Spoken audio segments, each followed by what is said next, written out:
Assalamualaikum. Selamat siang. Ngopi bareng bersama Ujang Rawing. Handum kawruh kali ini Ujang Rawing masih bercerita tentang ngaji diri melalui wayang. Mungkin dari sekian wayang adalah filosofinya, adalah artinya semua tingkah laku wayang itu adalah di dalam diri kita yang sudah saya sebutkan satu persatu secara detailnya. Tingkah laku diri kita inilah dari mulai nafsu sampai raga ini adalah diperankan oleh wayang, oleh tokoh wayang. Tapi mungkin masih banyak buat orang-orang yang handum kawruh pemahaman kejawen. Bagaimana sih tentang jati diri atau tentang ketuhanan? Kenapa wayang ini semakin lama semakin hilang, semakin punah? Karena ketidaktahuan kita. Ngaji diri tentang wayang atau mencari guru sejati, ya, atau mencari tentang ketuhanan. Miturut wayang yaitu adalah lakon Bima Suci. Bimo itu adalah titisan Bayu, Batara Bayu. Bayu itu angin. Ya. Seseorang itu tubuh bisa kuat ini karena olah napas dengan baik, dengan benar, dengan diatur dan ada aturannya. Ya. Kalau seseorang bisa olah napas diatur dan teratur, maka dia akan kuat, ya, akan jaya.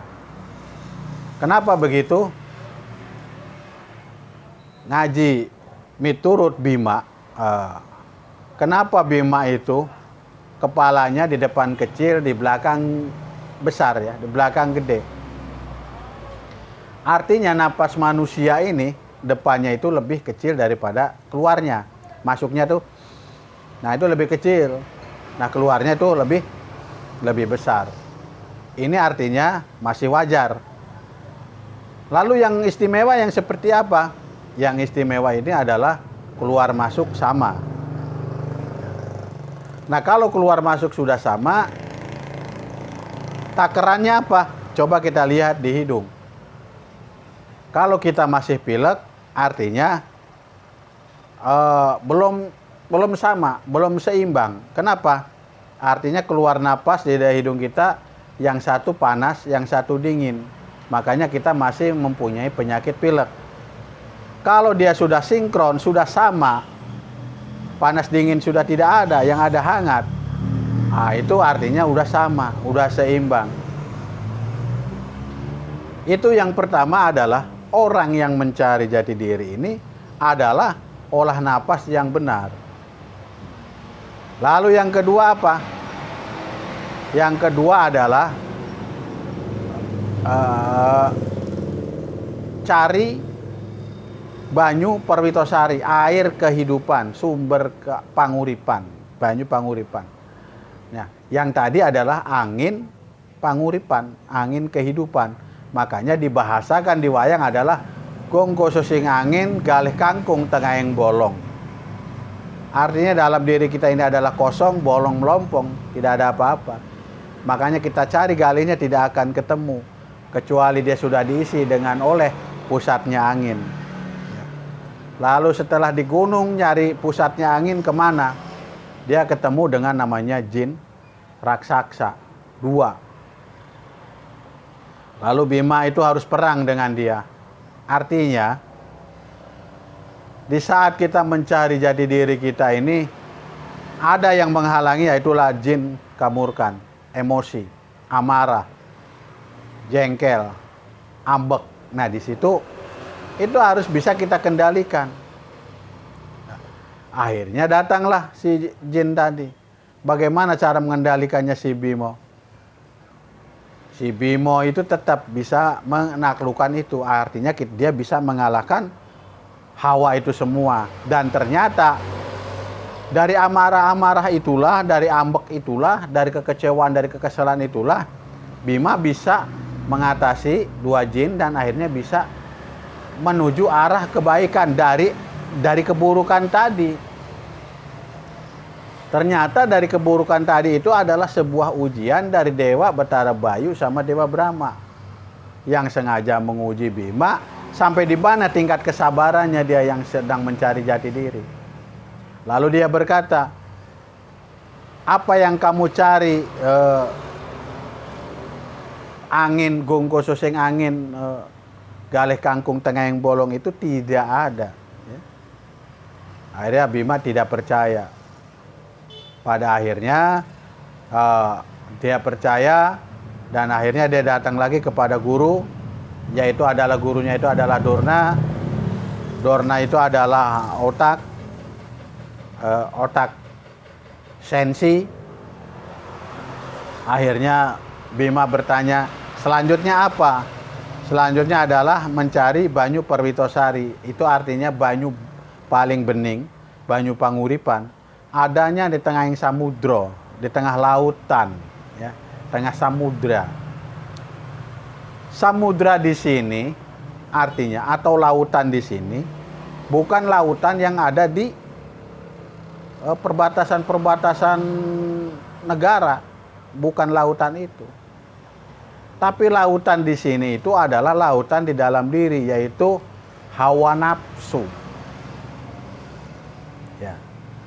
Jadi kita harus bisa mengendalikan hawa nafsu dengan cara. Hawa nafsu ini dari apa datangnya?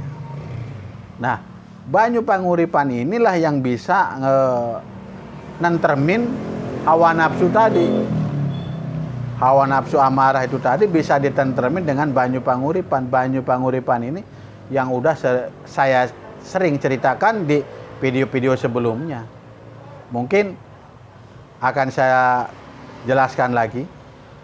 Banyu panguripan itu adalah banyu benturan antara matahari dan rembulan. Jadi dari sinar matahari dan rembulan itu tumbuhlah keringat. Keringat inilah yang masuk lewat telinga lalu ke dalam hati. Ya. Ini secara rasa, secara rasa. Ya. Lalu secara logikanya, banyu panguripan ini adalah kita sehari itu diwajibkan minum air putih yang dimasak, yang direbus, yang dipanaskan, yaitu adalah 6 gelas sehari. Kenapa begitu? Tubuh kita ini ibarat pohon. Dia harus bisa menyerap. Nah, kalau kalian tidak di dalam tubuh tidak ada air yang diserap, nah tubuh kita ini menyerap apa? Dan akhirnya karena tidak ada yang diserap, akhirnya timbul suatu penyakit. Itu namanya minus, karena tidak ada yang diserap. Lalu, kan kita ini makan, kan kita ini minum, misalkan seperti itu. Nah, kalau yang kalian makan ini tidak alami atau mengandung racun atau mengandung esen bahasa sekarang, atau seperti air kotor dan yang mineral, itu tidak bisa diserap oleh tubuh karena itu mengandung kaporit. Tubuh kita ini hanya bisa menerima alami saja karena tubuh kita ini dilahirkan oleh Tuhan, ya. Itu serba alami, tidak ada yang dadakan, tidak ada. Semuanya dari unsur alami. Dari unsur buminya alami, dari unsur udaranya alami, dari unsur airnya alami, dari unsur apinya pun alami. Tidak ada buatan. Nah, kalau buatan ini buatan manusia, bukan buatan Tuhan. Ya. Kalau yang buatan Tuhan sifatnya alami. Nah, disitulah Bima akhirnya terjun ke dasar lautan sampai dia pingsan, bahasanya. sampai tidak sadarkan diri ya, kalau bahasa sekarang, bahasa kita kerennya. Akhirnya dia bertemu Dewa Ruci. Atau Dewa Ruci itu bentuknya seperti apa? Ya seperti Bima sendiri.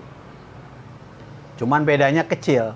Tetapi jangan salah, badan gede Bima, Dewa Ruci lebih kecil. Tapi badan Bima yang sebesar itu pun bisa masuk lewat telinganya Dewa Ruci. Ya itu. Artinya, sebesar apapun tubuh kita, tidak akan bisa masuk ke dalam diri kita. Kecuali diri kita yang bisa menerima raga ini. Ya. Yaitu. Makanya, akhirnya masuk si Bima ke tubuh Dewa Ruci lewat telinganya. Lalu apa yang dia lihat di dalam? Yang dia lihat di dalam tubuh Dewa Ruci itu banyak, termasuk rasa, organ tubuh, hati, jantung, dan sebagainya. Dijelaskan satu persatu. Yang mungkin di Andum Kawruh Hujang Rawing ini saya tidak bisa bahas detail satu persatunya organ tubuh itu karena terlalu banyak. Saya cukup petik intinya saja. Akhirnya di situ Bima bertemu dengan Dewa Ruci, artinya kita bisa ketemu dengan jati diri kita kalau kita sudah bisa mengendalikan hawa nafsu dan sabar dan menerima, tidak putus asa dan selalu bela kebaikan dan kebenaran untuk mencapai jati diri. Saya rasa cukup sekian olah jati diri miturut wayang. Wassalamualaikum warahmatullahi wabarakatuh.